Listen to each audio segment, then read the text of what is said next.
एक प्रश्न जो प्रश्ननीय है वो ये कि आखिर हमारे या तुम्हारे अथवा किसी के ज्ञान की प्रामाणिकता का साधन क्या है। अमित जी, किसी की ज्ञान, आपका ज्ञान वे कौन से माध्यम हैं जिनसे प्रमाणित हो। आपके ज्ञान के लिए आपके पास प्रमाणीकरण का क्या साधन है, बताइए। सामान्यतया किसी के भी ज्ञान के प्रमाणीकरण का एक ही साधन है, वो है उसका अपना चरित्र, है ना।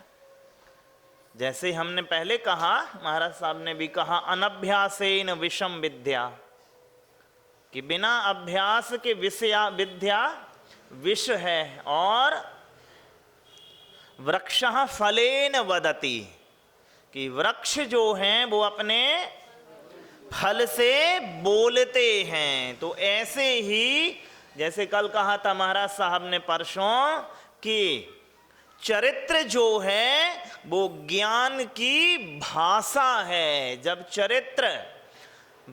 जब ज्ञान भाषाई आधार लेता है तो वो चरित्र बनता है। हमारी जीभ बोलती है लेकिन जीवन नहीं बोलता है। तो महाराज साहब लिखते हैं कि चरित्र प्रमाण है किसी के, और इसे सर्वथा ना लेना, क्योंकि लेकिन प्रमाणीकरण के साधन के तौर पे सिवाय चरित्र के अतिरिक्त और हम किसी चीज को चिन्हित नहीं कर सकते हैं। तो नीति कहती है, कुलीनम अकुलीनम वा वीरम पुरुष मानिनम चारित्रमेव व्याख्याति, चारित्र एव व्याख्याति शुचिम वा यदि मां शुचिम, यदि वा शुचिम की चरित्र मनुष्य के, आदमी के चरित्र से ही मां ज्ञात होता है कि वह कुलीन है अथवा अकुलीन है, दंभी है अथवा मृदु है, पवित्र है अथवा अपवित्र है। तो चरित्र ही प्रमाण, चरित्र प्रमाणम, सम्यक चरित्र प्रमाणम। ठीक। तो महाराज साहब ने सम्यक चरित्र प्रमाणम, जब ये सूत्र उपस्थित हुआ तो महाराज साहब कह रहे देश सर्वतोड़ु महति, कि वह जो चरित्र है, सम्यक ज्ञान जो चरित्र है, वह दो प्रारूपों में सामने आता है। देश सर्वतोड़ु महति की देश चारित्र और सर्वचारित्र, अणुचारित्र और महाचारित्र, सकल चारित्र और विकल चारित्र। तो हम विकल चारित्र की जो चर्चा कर रहे थे, अथवा सकल चारित्र की भी ले लेना, तो महाराज साहब ने कहा हुआ कि सम्यक ज्ञान प्रमाणम की हमारा चरित्र ही है। मां जो तुम बोलती रहती हो ना, मुझे याद है, देखिए, मां को ही ले ले, मत ले लेना। हम टीकमगढ़ में थे, सुनो, अब उन्हें क्या सुनाना, बे किसी और की सुनने लगी फोन पे। हम टीकमगढ़ में थे तो एक बाबूजी कह रहे, भैया जी तुम हम ही से मत कहा करो। हमने कहा सुनो, जिस दिन तुमसे स्नेह खत्म हो गया ना, उस दिन मैं कहना बंद कर दूंगा। तो कहा तो उन्हीं से जाता है जिनसे स्नेह होता है। आपको क्या लग रहा है, इतने लोग बैठे हैं, मैं सभी से तो नहीं कहता। चाचा रज वहां चिपकती है जहां पर स्निग्धता होती है। मक्खियां वहां भिनकती हैं जहां पे गुड़ होता है, नहीं ना। तो यदि विशेष रूप से किसी को इंगित किया जा रहा है तो वो समझिए कि वहां पर स्निग्धता है। इसीलिए तो न चाहते हुए भी रज में वो आकर्षण आ जाता है आपकी दिशा में। तो स्निग्धता के कारण वहां पर चाचा, अब ये देखिए, तो महाराज साहब कह रहे हैं सम्यक ज्ञान प्रमाणम, सम्यक चरित्र प्रमाणम, कि सम्यक चरित्र जो है वो प्रमाण है। समय कम है, मैं एक किस्सा सुनाता हूं। एक मुझे याद है बहुत पहले जब मैं विश्वविद्यालय में था तो माँ के ही जो हमारा कमला नेहरू है ना कन्याओं वाला, इसी में मैं एक बार आया था दर्शन विभाग में। एक वो थी सेमिनार था इस विषय पर कि नैतिक मूल्यों का जो पतन हो रहा है उनमें क्यों कर पतन हो रहा है और किन उपायों से स्थिरता ला सकते हैं हम। नैतिक मूल्यों के गिरावट के कारण चिन्हित करने थे। तो सभी वक्ताओं को उपस्थिति ज्यादा थी तो 5-5 मिनट संक्षिप्त में बात रखने का समय मिल रहा था मां। लेकिन नैतिक मूल्यों के संदर्भ में जो वक्ता बात कर रहे थे, कोई 10 मिनट, कोई 15 मिनट, और उधर जो मुख्य श्रोता हैं, जो पर्यवेक्षक हैं, उधर वो टेबल बजाए जाए कि भैया हो गया है समय, अब खत्म भी करो। 5 मिनट के बाद घंटी बजने लगती थी। एक सज्जन थे जिन्होंने 22 मिनट बोला, उनके बाद मेरा ही नंबर था। हमने उनसे कहा सुनिए, अभी पता नहीं है हमारे सेमिनार की दिशा क्या तय होगी और क्या निष्कर्ष सामने आएंगे, लेकिन एक तो तय ये मानिए कि हमारे सेमिनार का कोई साफल्य सिद्ध हुआ है नहीं। वो कह रहे हैं अभी तो शुरुआत है और तुम कह रहे हैं साफल्य सिद्ध नहीं हुआ। मैंने कहा आप देखिए, हम इसलिए जुटे हैं कि नैतिक मूल्यों की दिशा तय कर सकें, और 5 मिनट हमें दिया गया है और ये सज्जन 22 मिनट ले रहे हैं। हम इतनी भी नैतिकता नहीं दिखा सकते हैं उस ही सभा में जो कि नैतिक मूल्यों का निर्धारण तय करनी है, वो उपाय तय करनी है। जब इतने ही नैतिक मूल्य हम खुद ही यहीं पे ही पालन नहीं कर रहे हैं तो निश्चित ही कोई साफल्य तो सिद्ध होने वाला है नहीं। 4.25 मिनट में मैंने बात अपनी खत्म की और आया। बाद वो मिले, हालांकि उसके बाद सभी ने ही 5 मिनट से कम बोला। वो सज्जन बाद मुझे मिले और पिटाई नहीं, वो कह रहे सुनो जी, वरिष्ठ थे और वो, तुमने मुझे अपमानित किया। मैंने कहा क्षमा करें, मैंने आपको अपमानित नहीं किया, आपके द्वारा लिए जा रहे हर अतिरिक्त सेकंड ने आपको अपमानित किया, क्योंकि 5 के बाद मर्यादित था 5, उसके बाद जो था वो सब अतिक्रमण था।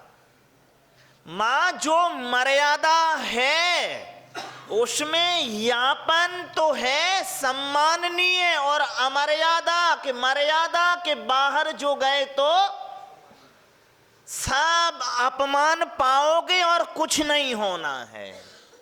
तो 2 प्रकार की मर्यादाएं हैं, देश और महा। तो अपनी अपनी मर्यादा में भैया रहो तो साफल्य है जीवन का भी और सम्मान भी मां बना रहे। कितने लोग हैं जिन्हें बोलने की मर्यादा नहीं है, कितने लोग हैं जिन्हें सोचने की मर्यादा नहीं है। कल एक सज्जन मिले, मां, वो कह रहे क्या बुरा समय चल रहा है विराट कोहली का, कि पिछले 3 मैचों में 100 नहीं पूरा कर पाया। वो कह रहे हैं, हमने कहा ये धर्मेंद्र को श्रेय जाता है इसका। हमने कहा सुनो, अगर वे 100 पूरा कर लेते तो उनकी 50 कम रह जाती। देखने के तो ये भी ढंग है मां कि नहीं है, बताओ। अगर 100 ज्यादा हो जाते तो 50 कम रह जाते कि नहीं रह जाते। तो किसी में सोचने की मर्यादा नहीं है, किसी में बोलने की मर्यादा नहीं है, और किसी में करने की मर्यादा नहीं है। अहिंसाणु व्रत की जो भावनाएं थीं, वांग मनो गुप्तीरिया दान निक्षेपण समित्या लौकित पान भोजनानी पंच। तो वचन मर्यादा, मनो मर्यादा और क्रिया मर्यादा, जब ये तीनों ही मर्यादाएं होंगी तब ही अणुव्रत पालन होगा, चाहे वो महारूप से हो चाहे वो अणुरूप से हो, व्रत पालन होगा तभी। कितने लोग हैं जो बोल ऐसा देते हैं कि बाद खुद ही भरोसा नहीं कर दे कि ये मैं और कह सकता हूं। क्यों? क्योंकि चाचा चारित्र प्रमाणम तो हो रहा है उनका, सम्यक चारित्र प्रमाणम नहीं हो रहा। सम्यक ज्ञान प्रमाणम, सम्यक चारित्र प्रमाणम होता है मां। तो समय पूरा हुआ मेरा। मैं चाहूंगा कि सभी लोग जो यहां पर क्या हैं, अरे बताओ भाई, विराजित हैं, वो मर्यादित हों। क्यों? आखिरी बात और कहता हूं, वो इसलिए कहता हूं कि मां कह रही इतना जल्दी पूरा हो गया। देखो कल ही कुछ बच्चे आए थे विश्व वहां से, यूपीपीएससी एमपीपीएससी की तैयारी कर रहे, तो वो बता रहे भैया जी एक लड़का बड़े तनाव से गुजर रहा। मैंने कहा ये तो अच्छा है, तनाव से गुजरना ये तो अच्छा है। क्यों अच्छा है? वो इसलिए अच्छा है, बाद में जब तुम डीएसपी एसपी हो जाओगे और बच्चे पूछेंगे तुमसे कि सर अपने वो फेस बताओ कि कैसे आपने अपने दुर्दिनों को टैकल किया, तो मैंने कहा बेटा अगर दुर्दिन नहीं होंगे तो कहानी कैसे सुनाओगे। इसे इस अर्थ में मत लो कि ये बुरा फेज चल रहा है, इसे इस अर्थ में लो कि ये कल जब तुम बड़े आदमी हो जाओगे, अफसर हो जाओगे, तो तब लोगों को सुनाने के लिए तुम्हारी कहानियां तय हो रही हैं। ये तो कहानियां गढ़ रहे हो, बुरे दिन नहीं जी रहे हो। एक तो बुरे दिन जी रहे हो, इस अर्थ में इसे देखा जा सकता है, और दूसरे इस अर्थ में देखा जा सकता है कि बड़े दिनों के लिए बुरे दिनों में कहानियां गढ़ रहा हूं मैं। ये तो आपके सोचने की मर्यादा है कि आप क्या सोचते हैं, ये तो बोलने की मर्यादा है कि क्या बोलते हैं, और ये तो आपके करने की मर्यादा है कि क्या करते हैं। मां सागर विश्वविद्यालय में एक सेमिनार हो रहा, सेमिनार नहीं था, वो सीनियर महाराज साहब जूनियर के लिए थोड़ा सा मोटिवेट करते हैं ना, तो अलग अलग ग्रुप में वो सब लोग बता रहे थे, तो मुझे भी बताने का मौका मिला। तो सब लोग कह रहे थे जीवन में ये लक्ष्य बनाओ, जीवन में वो लक्ष्य बनाओ। मेरी बारी आई तो मैंने कहा सुनो, मैं विद्यार्थी दर्शन का हूं, क्योंकि हम 2 ही दर्शन के विद्यार्थी थे अपने समय में पूरे डिपार्टमेंट में। तो हमने कहा सुनो, ये लोग कह रहे हैं जीवन में ये लक्ष्य बनाओ, जीवन में वो लक्ष्य बनाओ। मैं दर्शन का हूं तो मैं कहूंगा सुनो, पहले जीवन को लक्ष्य बनाओ, पहले जीवन को लक्ष्य बनाओ। जब जब जीवन लक्ष्य हो जाएगा तो जीवन में लक्ष्य हो जाएंगे। अपन ने पहले देखा था ना मां, एग्जिस्टेंस और एसेंस। तो एसेंस इसलिए होता है क्योंकि एग्जिस्टेंस है, और हम चाहें कि एसेंस पहले होए, एग्जिस्टेंस बाद में होए, तो ये चीजें ठीक नहीं हैं, और आप दुर्दिन भोगोगे, फिर सुख दिन नहीं भोगोगे। समझ नहीं? मिसेस धर्मेंद्र,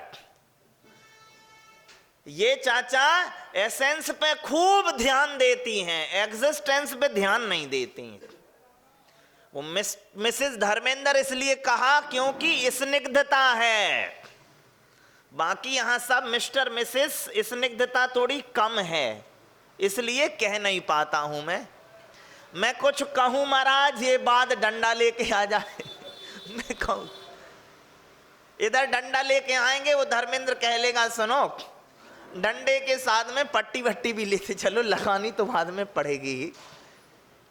तो इसलिए कह देता हूं। तो चाचा ये आपके लिए है, कोई आपको या मुझे लक्षित करके, संदर्भित करके कुछ कहता है तो कहे पे ध्यान ना देना, इस पे ध्यान देना कि इसे मेरे लिए कहा जा रहा है वो इसलिए क्योंकि इसे इन सब में मुझसे ही उम्मीद है, बाकी से तो उम्मीद है ही नहीं।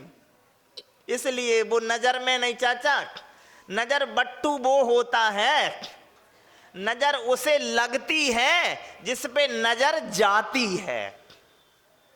तो नजर जाए इतनी काबिल हम हो गए हैं, तभी तो नजर लग रही है। कितने लोग हैं उन पे नजर इसलिए नहीं लग रही क्योंकि वो नजर के काबिल नहीं हैं।